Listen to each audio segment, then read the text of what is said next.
Olá, bem-vindos!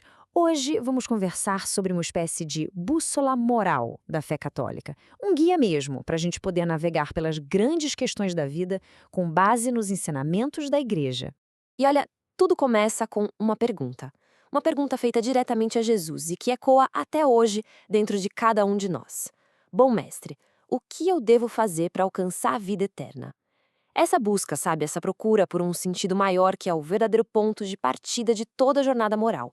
É que, diferente de qualquer outro ser na criação, nós, seres humanos, somos como um projeto em construção. Não é só nascer e pronto. A vida é uma tarefa, uma jornada para a gente se tornar a nossa melhor versão, para buscar a nossa realização, a nossa plenitude. E é exatamente isso que nos torna únicos. Pensa bem, uma vaca no pasto não fica se perguntando qual o seu propósito de vida, né? Mas pra gente, essa pergunta, essa busca por um porquê é o que move a nossa existência. E a igreja nos ensina que o caminho para essa realização não é um labirinto, não é um jogo de adivinhação. Existe uma espécie de manual de instruções para a natureza humana, a que chamamos de lei natural.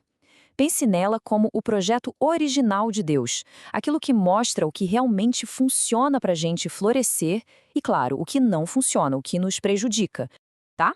Mas como é que a gente segue esse caminho então? Bom, a igreja ensina que nós recebemos um equipamento para isso, uma espécie de bússola interna, um guia para nos ajudar a fazer as escolhas certas.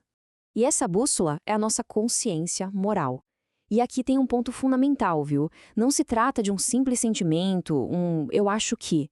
Não. É a nossa capacidade de usar a razão para discernir o que é certo e o que é errado. É um verdadeiro presente de Deus, a voz dele falando no nosso coração. E essa consciência trabalha, digamos, em dois tempos. Primeiro, antes da gente agir, ela é aquela voz que avisa, que orienta. Olha, vá por aqui, evite aquele outro caminho. E depois que a gente age, ela funciona como um espelho. Ela reflete a nossa escolha, trazendo a paz de uma decisão correta ou então o peso do erro. Só que, como qualquer bússola, a nossa consciência precisa estar bem calibrada, bem ajustada. Não adianta só ter uma opinião. Ela precisa ser formada, ser educada pela verdade, para que ela aponte sempre para o verdadeiro norte, que é o bem. É o que a igreja chama de uma consciência reta. O que é isso? É uma consciência honesta, que é iluminada pela palavra de Deus e que não foge daquilo que sabe ser verdadeiro e bom. É ter a coragem de alinhar a nossa bússola com a verdade de Deus, e não com os nossos desejos de momento. O objetivo final de tudo isso é chegar a um juízo prudente, ou seja, tomar uma decisão sábia. Isso exige duas coisas. Primeiro, buscar a verdade com sinceridade e depois, ter a coragem de viver de acordo com ela. E para ajudar a gente a tomar essas decisões prudentes, o Catecismo nos dá 3 regras de ouro, 3 princípios fundamentais que valem para toda e qualquer situação. Vamos dar uma olhada nelas. A primeira regra é absoluta. Os fins não justificam os meios. Um ato que é mau em si mesmo, como tirar uma vida inocente, por exemplo, ou mentir, nunca, jamais se torna bom, mesmo que a intenção por trás seja a melhor do mundo. Do mal, simplesmente não pode vir o bem. A segunda é aquela que todo mundo conhece, a famosa regra de ouro. Tudo quanto quiserdes que os outros vos façam, fazei-o vós a eles. Simples, né? Mas é a base de tudo, da empatia, do respeito, de qualquer sociedade que queira ser justa e fraterna. E a terceira regra nos lembra da responsabilidade que temos uns com os outros. A caridade exige que a gente respeite o próximo e a consciência dele, evitando qualquer atitude que possa fazer com que ele tropece, que possa induzi-lo ao erro. Em outras palavras, é o chamado a não ser pedra de tropeço para ninguém. Mas, para além das regras, a Igreja nos aponta para um modelo vivo, um padrão a ser seguido que vai muito além da simples obediência a uma lista de coisas a fazer ou não fazer.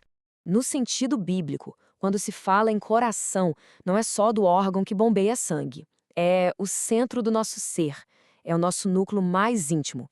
É nesse lugar, no coração, que a gente toma as decisões mais profundas, ou a favor de Deus, ou contra Ele.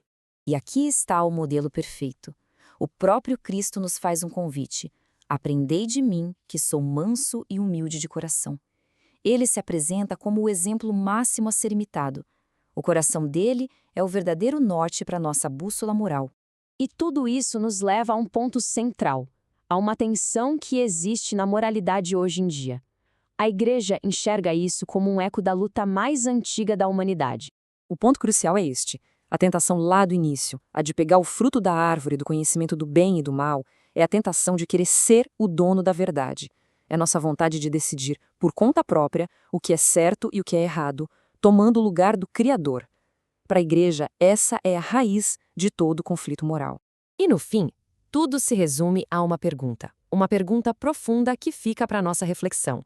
Nessa nossa jornada da vida moral, quem deve ter a palavra final? A criatura ou o Criador?